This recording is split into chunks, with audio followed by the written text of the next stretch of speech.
Sup, I'm Peter, and I do lots, and today I've tasked myself with talking to you guys for 7.5-ish minutes. Today, I'm going to be making the helmet from Phantom Hourglass that Zelda wears, as well as the armor that makes a bit of a cameo appearance in Breath of the Wild.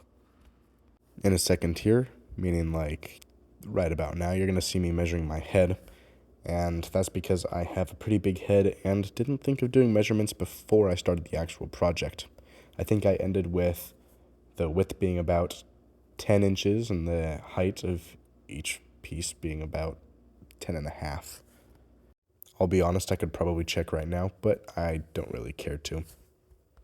You will see that the helmet is going to end up being absolutely enormous because I didn't account for the fact that it's going to be at an angle.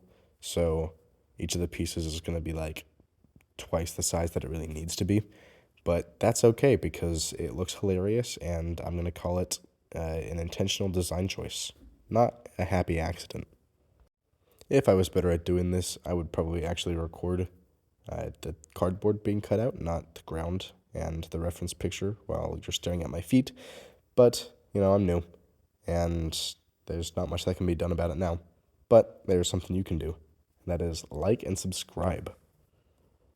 I don't think I've ever really asked for that in any random point in my video. It always comes up at the end.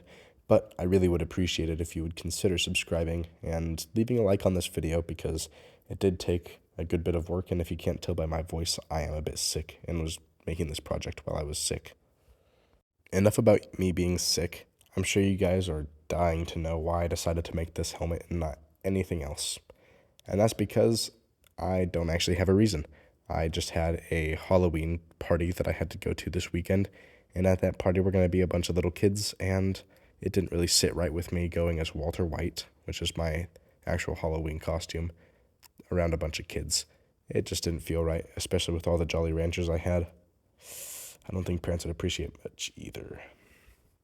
I decided to go with this helmet because it is one of my favorite sets visually from Breath of the Wild, and it is a piece of armor from my favorite game franchise, Zelda. I've talked about it before. If you haven't watched my other video where I made the custom Nintendo Switch dock that is based off the Master Sword pedestal, I would recommend you go check that out because, I talk a bit about my love for Zelda in that. And if you don't, it's okay because I'm going to be talking about it here too. I grew up on The Legend of Zelda. My very first console was a GameCube where I had the Zelda Master Collection, which is the first two Zelda games, and then Ocarina of Time and Majora's Mask. I played them a lot growing up, and I really enjoyed them.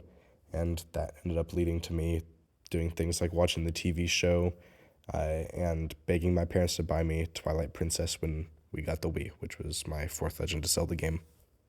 At this point, I was hopelessly gone into the depths of high fantasy, and nothing could really pull me out. I still absolutely adore high fantasy, and yeah, there's not a day where I can't enjoy it. I've beat every single Zelda game. I've read the whole Twilight Princess manga.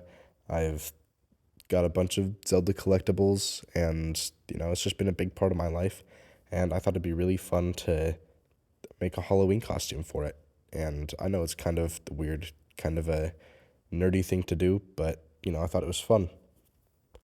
People may be watching this video and wondering why I'm wasting so much duct tape wrapping this helmet, but it's because I live in Oregon and it rains a lot here during this season, and I wanted it to be weatherproof, so duct tape being a bit water resistant would help protect it from the elements, as well as the fact that I had like 3 rolls of duct tape left over from hanging out with Heath. You should go check out those videos too. They're pretty fun. Obviously, this helmet's going to be a bit janky because, I made it in only a few hours with some at-home materials, and I've got basically no experience at all with making anything other than some wood projects. So, even finding the right craft foam, which you see me picking out here, took a while to try to find out what would work best, and I'll be honest, it isn't the best still. If I was better at doing YouTube, I probably would have recorded me doing the spray paint, not just showing it after I finished spray painting it and then me putting it in my garage, but I don't really care, so you'll just see the after product. Here, I'm going to be painting the little swirly things on the helmet and, it doesn't go super well. I have to fix it a bunch and overcompensate, and I'm pretty sure in just a minute here is going to cut to where you don't have to worry about seeing that process anymore.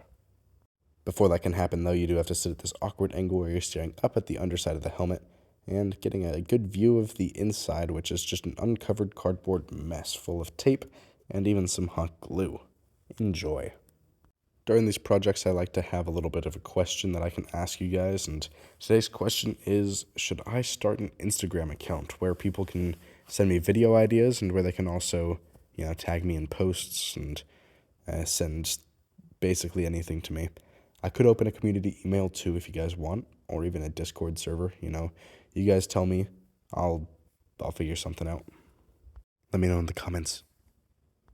So before I continue, I don't really want to record a whole lot. I don't really have a tripod set up in here, and I'm watching a show right now. But I got these little foam blocks. I got 2 of them, and I'm going to be using those to pad the inside of here so that it fits on my head and isn't just loosely wobbling around just like this, just falling off. Yeah, wish me luck. Hey, so I got it fitting a bit. I don't know if you can hear my voice very well. It might be echoing, but it took a lot of tape and a lot of hot glue, but I got the stuffing in. Next thing I got to do is put the mesh right down the front, and I'll see you guys when that's done. I just finished putting the mesh in. It's not the best, but it'll do for the thing I'm going to this weekend that requires a Halloween costume. Yeah, I got the mesh on. Next thing to do is just to add the eyes. That'll be pretty much done. Here it is. No glamour shots, just a single picture of me. This is what I wore to the thing, as well as some pictures of a little maze that I went to with my family and my real Halloween costume too for you guys.